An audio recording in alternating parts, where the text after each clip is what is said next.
الحمد لله رب العالمين والعاقبة للمتقين والصلاة والسلام على رسوله الكريم نبينا محمد وعلى آله وأصحابه أجمعين ومن تبعهم بإحسان إلى يوم الدين وسلم تسليما مزيدا শ্রদ্ধেয় সম্মানিত সভাপতি সাহেব, স্টেজে উপস্থিত বড় ভাই কেরাম এবং বিভিন্ন এলাকা দূর দরাজ থেকে আগত মেহমানানে কেরাম, সামনে বসে থাকা, প্যান্ডেলে বসে থাকা ছাত্রবৃন্দ এবং ইসলাম ধর্মের ভাষা, আমরা আজকে একত্রিত হয়েছি দিনের কিছু আলোচনা শোনার উদ্দেশ্যে।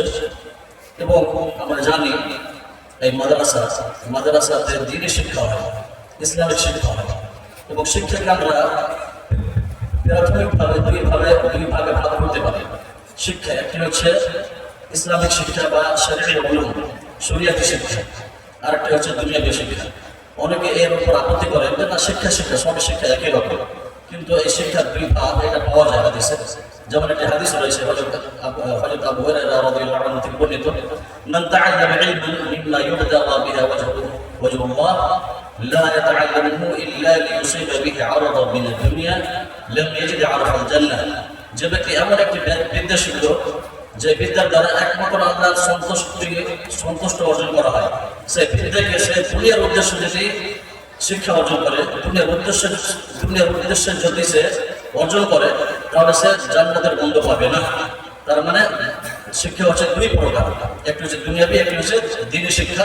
এবং শেখ সালেহ আল ফাওজান হাফিজাহুল্লাহ তিনি এই হাদিস থেকে ইস্তেদলাল করেছেন এবং একটি ব্যাখ্যা বের করেছেন যে এই হাদিসটিতে প্রমাণ হয় যে দুই ভাগে ভাগ করা যায় শিক্ষাকে। তো যদি দুনিয়াবী শিক্ষা এটা মানুষ দুনিয়ার উদ্দেশ্যে অর্জন করতে পারে, এতে কোনো আপত্তি নেই। মানুষ দুনিয়াতে কিছু কামানোর উদ্দেশ্যে, মাল ধন সম্পদ এর উদ্দেশ্যে মানুষ দুনিয়াবী শিক্ষা অর্জন করতে পারে, কিন্তু দ্বীনি শিক্ষা এটা একমাত্র আল্লাহ দ্বারা সন্তুষ্ট উদ্দেশ্যে অর্জন করতে হয় এবং এতে দুনিয়াবী কোনো উদ্দেশ্য এতে যেন না আসে। কারণ দ্বীনি শিক্ষা এটা হচ্ছে ইবাদত। ইবাদতের অন্য কোনো উদ্দেশ্য যদি মানুষের থাকে তাহলে সেই ইবাদতটা শিরক হয়ে যাবে বা এটাকে শিরক আসগার বলা যেতে পারে। তার আল্লাহ সন্তুষ্ট ছাড়া অন্য কোনো উদ্দেশ্য থাকা, দুনিয়া কামানো, মাল ধন সম্পদ কামানো, এই ধরনের যদি কারোর উদ্দেশ্য থাকে তাহলে তার ইলমে বা তার ইবাদতে, ইলম অর্জন করাটা হচ্ছে ইবাদত, তো তার ইবাদতে এক ধরনের শিরক চলে আসে এবং এটাকে শিরক আসগার বলা যায়, যেমন শেখ সালেহ আল ফাওজান হাফিজাহুল্লাহ তিনি বলে গেছেন। তো আমাদের প্রথমে যারা আমরা বিদ্যা অর্জন করি, আমাদের সর্বপ্রথমে যেটা আমাদের উচিত হবে যে আমরা আমাদের নিয়তকে খালিস করবো এবং আল্লাহ তাআলাকে সন্তুষ্ট করার উদ্দেশ্যে আমরা বিদ্যা অর্জন করবো। শরিয়াতি বিদ্যা এটা এবং দুনিয়াবী বিদ্যা এর মধ্যে যেটা সর্বপ্রথম যেটা পার্থক্য, সেটা হচ্ছে মূল পার্থক্য এবং ভিতে পার্থক্য, সেটা হচ্ছে নিয়তের পার্থক্য। দুনিয়াবী যে কোনো বিদ্যা মানুষ দুনিয়ার উদ্দেশ্যে অর্জন করতে পারবে, কিন্তু দ্বীনি বিদ্যা যখন মানুষ অর্জন করতে আসবে তখন তাকে খালেস আল্লাহর উদ্দেশ্য, আল্লাহ তাআলার সন্তুষ্টির উদ্দেশ্য তাকে অর্জন করতে হবে। তার নিয়তে থাকবে যে আমি দ্বীনি শিক্ষা অর্জন করছি তাই উদ্দেশ্যে যে আমি যা কিছু জানবো তার উপর নিজে আমল করবো এবং নিজের সমাজকে শুধরাবো, নিজের সমাজের ইসলাম হবো, এই ধরনের মানুষের ফিরে থাকে, ইখলাস থাকে এবং নিজে আমল করার ইচ্ছা হবে, নিজের পরিবার, নিজের গ্রামবাসীদেরকে সকলকে জাহান্নাম থেকে মুক্ত করার উদ্দেশ্য থাকবে। এটা হচ্ছে দ্বীনি শিক্ষার মেন উদ্দেশ্য। তো এখানে প্রথম যেটা আমরা প্রথম বুঝতে পারি নিয়ত, এবং এই নিয়তটা ঠিক করা এটা সবচেয়ে কঠিন কাজ। মানুষ দুনিয়াবী শিক্ষা যদি অর্জন করে এতে নিয়তে গড়বড় আসে কোনো অসুবিধা নেই, কিন্তু দ্বীনি শিক্ষা অর্জন করার সময় যখন মানুষের নিয়তে গড়বড় হয়ে যায় তখন তার রাস্তা ফেলে যায়, সে আর নেকি পায় না। যার ফলে সুফিয়ান আথওরী রাহিমাহুল্লাহ তিনি বলতেন যে মা আলাজতু শাইআন আশাদ্দা আলাইয়া মিন নিয়তি ফাইন্নাহা তাতাতাল্লাবু আলাইহি। সবচেয়ে কঠিন আমার উপর যে জিনিসটা হচ্ছে সেটা হচ্ছে নিয়তটা, আমার নিয়তকে সংশোধন করা। আমি নিয়তকে বারবার সংশোধন করছি, আমার নিয়ত পেতে যাচ্ছে, ফাইন্নাহা তাতাতাল্লাবু আলাইহি, বারবার নিয়ত পেতে যাচ্ছে। তো নিয়তটাকে ঠিক রাখা এটা হচ্ছে সবচেয়ে কঠিন কাজ। একজন তালিবে ইলম, একজন ছাত্রের জন্য সবচেয়ে কঠিন কাজ হচ্ছে নিয়তটাকে ঠিক রাখা। তারপরে নিয়ত ঠিক রাখার পর এর উপর মেহনত করা। তারপরে আরেকটা যেটা উদ্দেশ্য মানুষ যখন লেখাপড়া করে তখন মানুষের ধারণা থাকে যে আমি এতদিন লেখাপড়া করলাম, এখন আমি দিনই কাজ করবো, আমাদের অনেক ছাত্রদের আমরা দেখতে পাই তার মনে একটা আগ্রহ থাকে, তার মনে উত্তেজিত, আমি এতদিন যা কিছু শিখলাম এটা মানুষ পর্যন্ত পৌঁছে দেবো বা দাওয়াতে কাজ করবো, দাওয়াতে কাজ করার আগ্রহ থাকছে, কিন্তু নিজের নাফসকে ভুলে যাচ্ছে। দাওয়াতে কাজ কোথা থেকে শুরু করবেন, এটা মূল বিষয় হচ্ছে এটা। আমরা যারা মাদ্রাসা থেকে ফারেক হচ্ছি, যাদের মধ্যে অনেক রকম জাজবা থাকে একটা, এবং ভেতরে একটা থাকে যে আমি এতদিন শিখলাম, আল্লাহ তাআলার পেগাম নামাজ পর্যন্ত পৌঁছে দিব, এবং শুরুয়াত করবো, সে তখন তার ইচ্ছে হয় যে আমি গ্রাম গ্রাম যাবো, দাওয়াতি কাজ করবো, ফতোয়া দেবো, দার্স দেবো, খুব তার মনে ইচ্ছা হয়, আকাঙ্ক্ষা হয়, কিন্তু তার মেন যেটা ভূমিকা, আসল জিনিস, সেই জিনিসটা বলে বলে যায়। দাওয়াতি কাজ কোন জায়গা থেকে স্টার্ট করবেন? দাওয়াতি কাজ স্টার্ট করার নিয়ম হচ্ছে নিজের নাফস থেকে।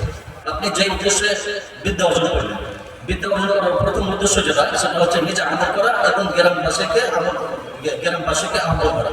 তো নিজেকে আমলের দ্বারা মানুষকে ভালো কাজের দিকে দাওয়াত দেওয়া। আম্বিয়া কেরাম আলাইহিস সালাম তিনারা প্রায় 40 বছর পর্যন্ত তিনারা আমলের দ্বারা মানুষকে দাওয়াত দিয়েছেন, আমল দ্বারা। তারপর 40 বছর পর যখন তিনারা নবী হতেন, তখন তিনারা মুখের দ্বারা দাওয়াতি কাজ করতেন। হযরত শুআয়ব আলাইহিস সালাম বলেন, ওমা উরিদু আন উখালিফাকুম ইলা মা আনহাকুম আনহু ইন উরিদু ইল্লা ইসলাহা মাসতাতা'তু ওয়া মা তাওফীকি ইল্লা বিল্লাহ। আমি যা কিছু বলছি এর আমি উল্টো করি না, কোনো তো দেখতে পাচ্ছ যে আমি যা কিছু বলছি আগে ওই কাজটা আমি নিজে করছি, তারপর তোমাদেরকে আমি দাওয়াত দিচ্ছি।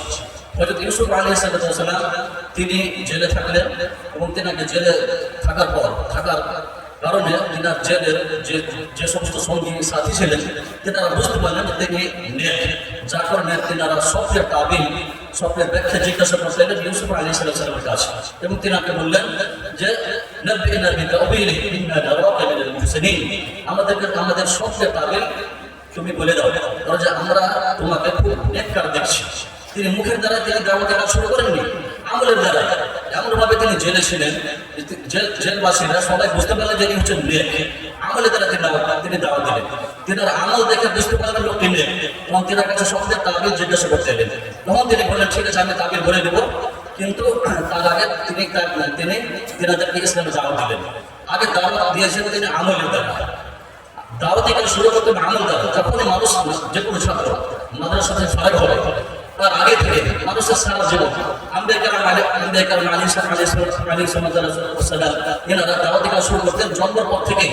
তেনাদেরকে আমিন এবং সাদেক বলা হতো। নবী হওয়ার আগে থেকেই 10 বছর 5 বছর বয়স থেকেই তেনারা ছিলেন সত্য লোক, আমানতদার এবং সত্যবাদী, যার কারণে তেনারা নিজের কওমকে যখন দাওয়াত দিতেন, তখন তার দাওয়াতের প্রভাব পড়ত।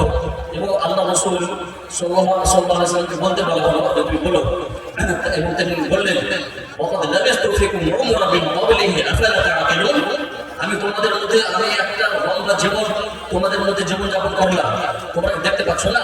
অর্থাৎ আমি যে তোমাদের মাঝে থাকলাম, আমার ওঠা বসা চলাফেরা থেকে তোমরা তো বুঝতে পারছো যে আমি সত্যিকারের নবী। তো মানুষ যখন নিজের আমল দ্বারা দাওয়াত আরম্ভ করবে, তারপরে সে যখন মুখের দ্বারা দাওয়াত মুখের দ্বারা জবান দ্বারা যখন সে দাওয়াত দেবে, তখন তার দাওয়াতি কাজ বেশি প্রভাবিত হবে। যার কারণে প্রথমে আমাদের উচিত হবে যে আমরা দাওয়াতি কাজ শুরু করবো আমল দ্বারা। নিজকে ঠিক করবো, নিজের সমাজকে ঠিক করবো, নিজের গ্রামবাসীকে উসওয়া হবে, উসওয়া হাসানা। যেমন আল্লাহ রাসূল সাল্লাল্লাহু আলাইহি ওয়াসাল্লাম মানুষদের জন্য খুব ভালো একটা নমুনা ছিলেন। লাকাদ কানা লাকুম ফি রাসূলিল্লাহি উসওয়াতুন হাসানাহ। আল্লাহ রাসূল সাল্লাল্লাহু আলাইহি ওয়াসাল্লামের সম্পূর্ণ জীবনই ছিল উসওয়া হাসানাহ, ভালো একটা নমুনা। এবং আল্লাহ ইন্নামাল উলামা ওয়ারাসাতুল আম্বিয়া, ওয়ালামা কেরাম হচ্ছেন আম্বিয়া কেরামদের ওয়ারিস। এনাদেরকে নমুনা করা সমাজে আইডিয়াল হতে হবে। যখন আইডিয়াল হবে তারপর দাওয়াত দেবেন, তাহলে আপনার দাওয়াত কাজ হবে, নইলে কাজ হবে না। আরেকটা জিনিস, যারা বর্তমানে ফারেক হচ্ছেন, যে সমস্ত ছাত্র, এনাদের প্রেরণা রাখা উচিত যে আমরা যখন ফারেক হলাম, তো আমাদের উপর অটোমেটিক আল্লাহর পক্ষ থেকে দায়িত্ব এসে গেল। আমরা দায়িত্ব গ্রহণ পরিচয় না করি, আল্লাহর পক্ষ থেকে দায়িত্ব এসে গেছে, আমাদেরকে দায়িত্ব রক্ষাতেই হবে। সেটা হচ্ছে কি, আমরা যা কিছু শিখলাম তার উপর আমল করা এবং লোককে বলা। কুনতুম খায়রা উম্মাতিন উখরিজাত লিন-নাস তা'মুরুনা বিল মা'রুফ ওয়া তানহাউনা 'আনিল মুনকার। এই দায়িত্ব আল্লাহর পক্ষ থেকে এসে গেছে, কেউ এখান থেকে আর পালাতে পারবেন না। যতক্ষণ আপনি শরীয়তে জ্ঞান অর্জন করেননি, যতক্ষণ আলেম হননি, হাদিস কোরআন পড়েননি, ততক্ষণ এই দায়িত্বটা ছিল না। কিন্তু হাদিস কোরআন পড়ার পর আর এই দায়িত্ব থেকে পালাতে পারছেন না।